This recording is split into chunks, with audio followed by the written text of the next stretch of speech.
ফ্যাসিস্টকে সরিয়েছে, এদেশের জনগণ একইভাবে ন্যায্য দাবি আদায়ের জন্য সেমিনার পর্যন্ত সীমাবদ্ধ নয়, প্রয়োজনে রাজপথে যেতে হবে। যদি সেখানে গিয়ে আন্দোলন করা যায়, আমরা সকল গণনার মানুষ মুসলমান এক জায়গা হতে পারি জাতীয়ভাবে। কারণ ইসলামী শিক্ষা আপনারা জানেন, তাফসীরের মধ্যে দেখলাম প্রত্যেকটা সন্তান জন্মসূত্রে মুসলমান, কুল্লু মাউলুদিন ইউলাদু আলাল ফিতরাত।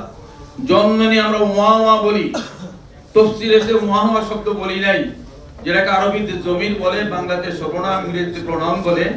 আমার প্যারা মাহবুব নবী বলেছেন, তুমি জন্ম নেওয়ার পরে ওয়া ওয়া শব্দ কোন সন্তান বলে নাই, এটাকে বলা হচ্ছে হুয়া। হুয়া মানে তিনি আল্লাহ, তিনি আল্লাহ। তো জন্মসূত্রে আমি আরবিতে আল্লাহকে ডাকছি, সে আরবিটা আমার স্কুল কলেজে থাকবে না কেন?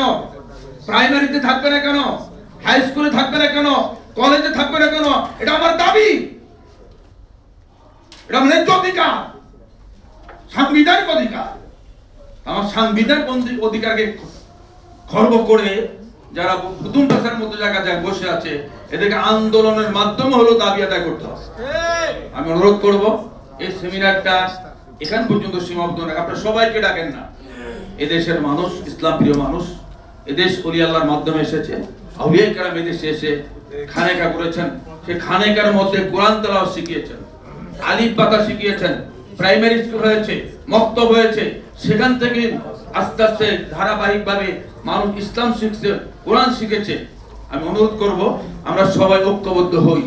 যে যে পেশায় থাকি না কেন, আমরা কেউ সাংবাদিক আছেন, কেউ আপনার বুদ্ধিজীবী আছেন, পেশাজীবী আছেন, ব্যবসায়ী আছেন, শিক্ষক আছেন, সর্বস্তরের মুসলমানরা যদি আমরা এই ব্যাপারে একমত হতে পারি, তাহলে আমরা আন্দোলন করে হলো এই বিষয়টা আমরা আদায় করতে পারবো।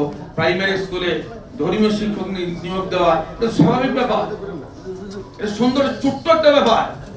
অথচ ইচ্ছাকৃতভাবে আমার বৈষম্য বিরোধী আন্দোলন হলো, অথচ এখনো বৈষম্য চলছে। তাহলে আন্দোলন করে লাভ হলো কি? এত রক্তক্ষয়ী আন্দোলনের মাধ্যমে 16 বছরের একটা অবস্থানকে পরিবর্তন করে একটা অবস্থানে আনলাম, অথচ আজকে প্রায় 1.5 বছর হতে চলছে, এখনো বৈষম্যই চলছে।